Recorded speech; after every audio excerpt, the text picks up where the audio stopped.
आज मी आपल्याला ही घोषणा करतो की महाराष्ट्र सरकारच्या वतीनं अजून 50 कोटी रुपये आम्ही शिवसृष्टीला या ठिकाणी देऊ आणि पुढेही जगदीशजी हे काम पूर्ण करण्याकरता अजून काही आवश्यकता पडली, मी आणि माझे दोन्ही उपमुख्यमंत्री आम्ही तिघही मावळेच आहोत, त्याच्यामुळे काही चिंता करण्याचं कारण नाहीये।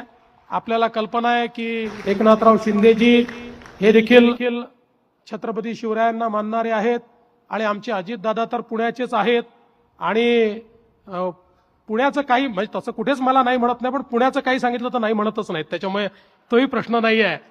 त्याच्यामुळे निश्चितपणे या आपल्या महायुती सरकारच्या माध्यमातून 50 कोटी रुपयाचा निधी आपण देऊ। आपण अत्यंत वेगानं हे काम निश्चितपणे पूर्ण करा।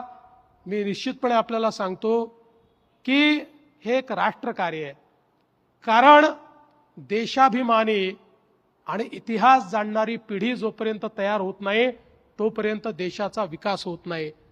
आपल्या देशाच्या पंतप्रधानांनी सांगितलं, विकास भी और विरासत भी।